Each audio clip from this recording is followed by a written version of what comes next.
Welcome to Pioneers in Payments, where payments experts share their insights. Now, here's our host, Donna Blum. Hello, everyone, and welcome to this edition of Pioneers in Payments. Today, I have the great pleasure of speaking with Steve Kenneally from the American Bankers Association.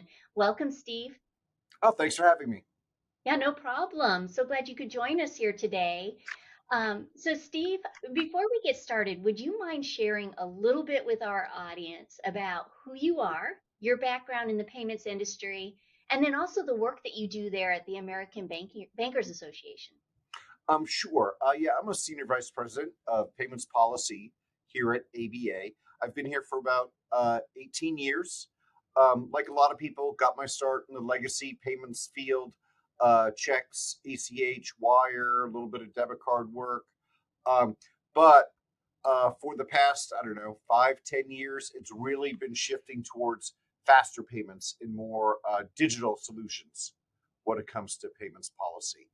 Um, I do a lot of work helping banks interpret regulations and how to comply with them when it comes to payments. And we also try to help banks understand what new solutions are out there and how they could implement them.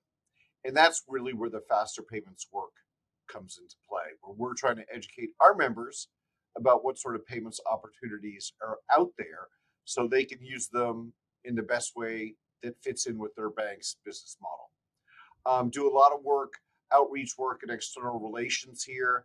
I'm on the Faster Payments Council board.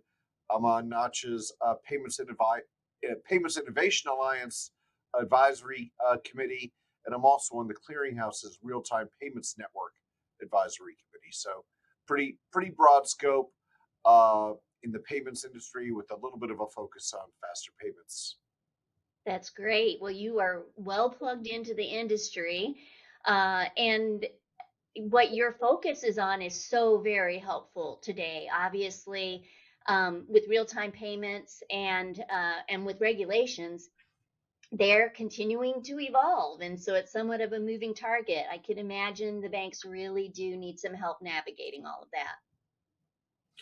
Yeah, they sure do. And there are probably about 10,000 banks and credit unions out there in the US. There are a wide range of knowledge out there when it comes to payments. Yes.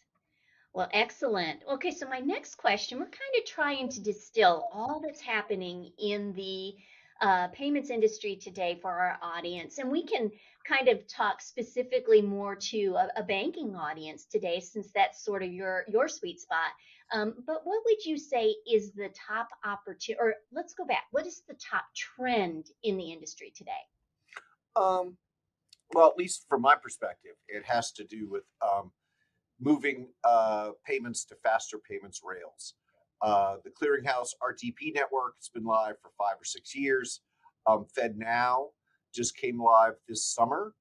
But it's real important to understand that not every payment is best used by sending it on a faster payments rail.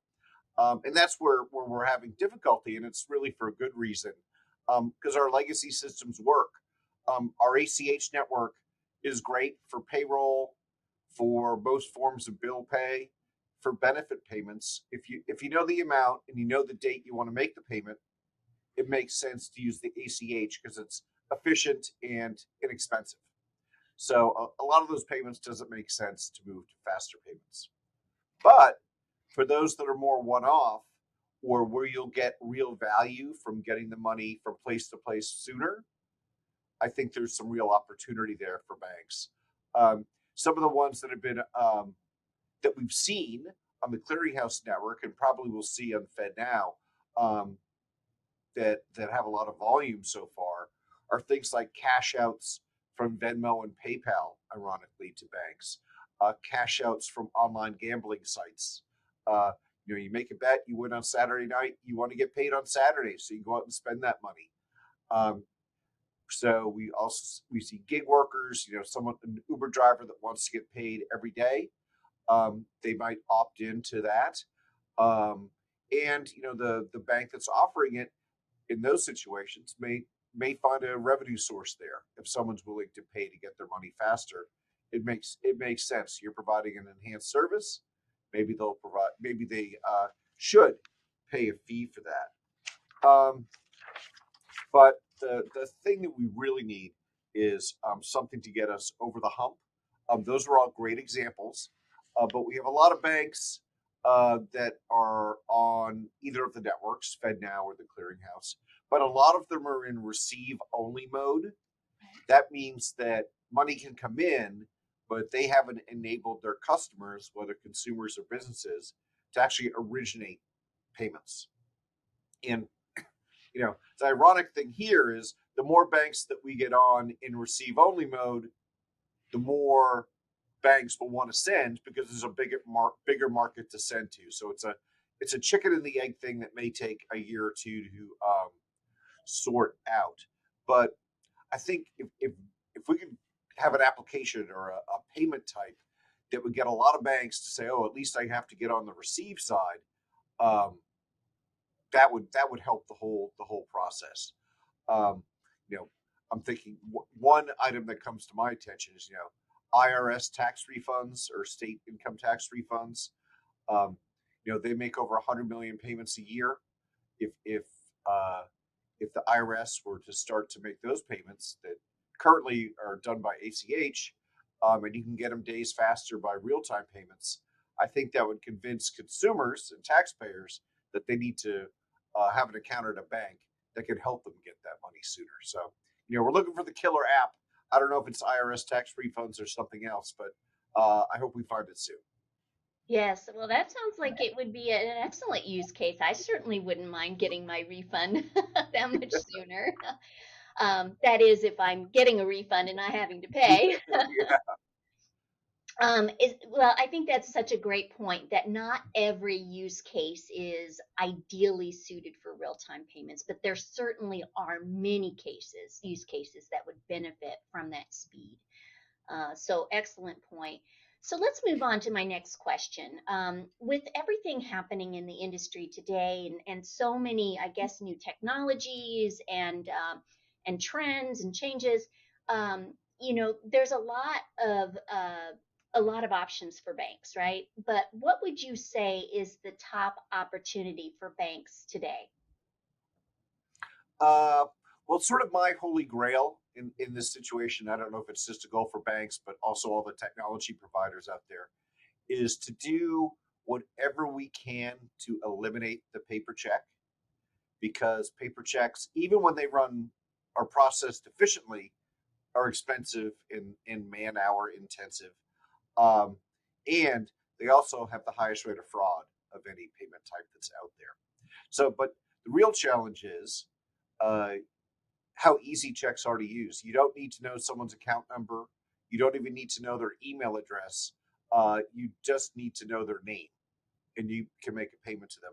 And they don't even need to have a bank account. You don't need to worry about that either.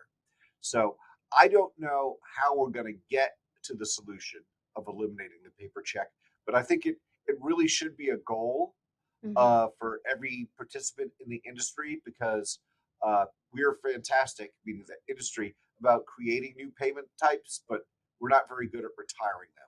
I think traveler's checks was the last thing we got rid of. If we could eliminate the expense and the fraud costs of paper checks by replacing it with something efficient and faster, uh, that would be the way to go. That's interesting that you're talking about checks. I think the younger generations don't even know what a check is. They wouldn't know how to fill out a check if they needed to.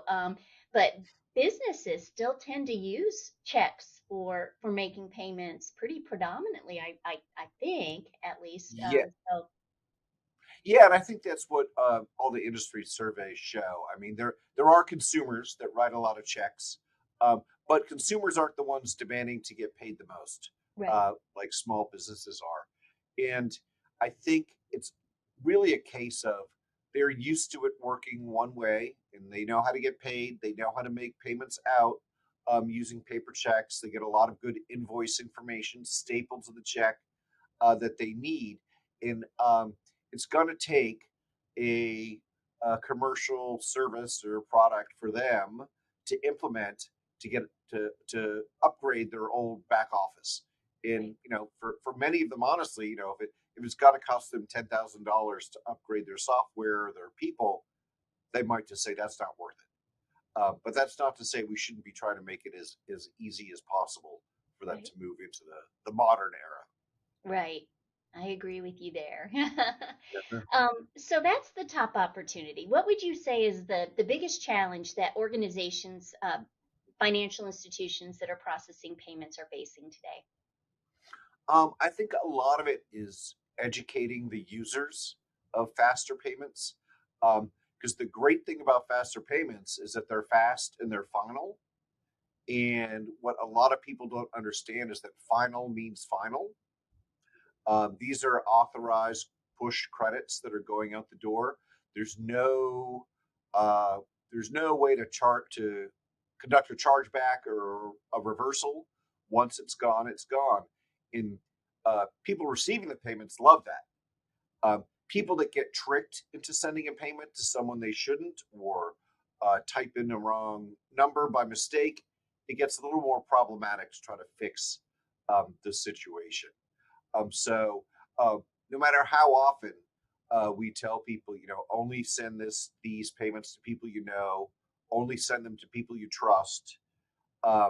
Some people still are sort of revert back to they're protected like they're protected with a credit card transaction. And unfortunately, that is not the case, and there's not a revenue stream to provide those sort of protections. So again, we just need to say over and over and over again, be careful when you use faster payments. They're not for everyone. Maybe in this circumstance, you should use ACH or another method or a wire instead of faster payments. But again, it's educating consumers to make sure they don't put themselves at risk. Very good. Okay, so this is my favorite question. With all that's happening in the industry today, what is your silver bullet piece of advice for financial institutions that process payments? Um, I'd say education, but I'm going to go in a little different route than the last question. One, obviously, banks need to be forward thinking in their payment strategy and figure out how to integrate it into their whole business model. Um, and they need to educate their consumers. But before we even go that far, we need to make sure that every bank is aware of what opportunities they're out there to upgrade their payments model, to get to so they can make the right decision. Should we invest in this project, or should we invest in this project right now, or does it make sense to wait until next year? Um, I, of course, would be biased towards move fast and move far as soon as you can instead of being slow. But for some banks out there, it may make sense for them to be a sort of a follower instead of being on the pioneering edge. Yeah, sometimes you don't want to be the one that the early adopter. You kind of want to wait until some of the bugs perhaps are worked out, or some of the lessons have been learned, so that you can perhaps avoid some of the pitfalls that the early adopters have to work out. So true. Yeah. Well, and you mentioned that you are involved with the Faster Payments Council, and BHMI is a member as well. They have a new work group. This might be something that would be of interest to our listeners, but it is a work group for operational considerations for instant and immediate payments. So they just came out with their first bulletin, which is considerations for real-time payments for the receive side, and they will be moving on in the future to considerations for send. So yeah, I think in the description of this video, I may just include a link to the very first bulletin. If any of your financial institutions are interested in reading up on that, I think it's a valuable resource. Yeah, the Faster Payments Council is a great organization. And what makes it good is that it's not just banks and credit unions, it's technology providers, it's consumers, it's networks, it's operators.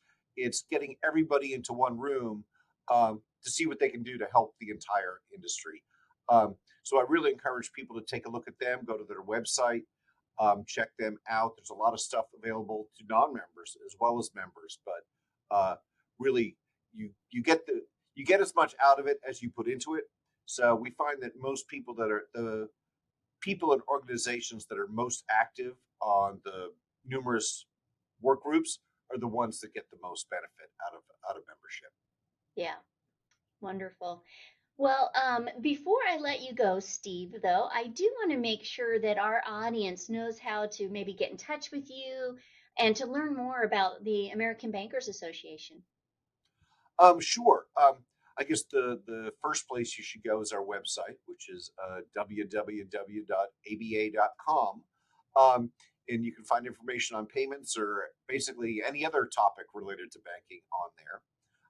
And you can reach me directly by email, which is simply skenneally@aba.com, and be happy to get in touch with you and hear any questions that you may have. Wonderful. Well, Steve, thank you so much for your time today and your words of wisdom. I just appreciate your time. And I also just want to thank everybody for watching today. Have a great day. Thanks for having me.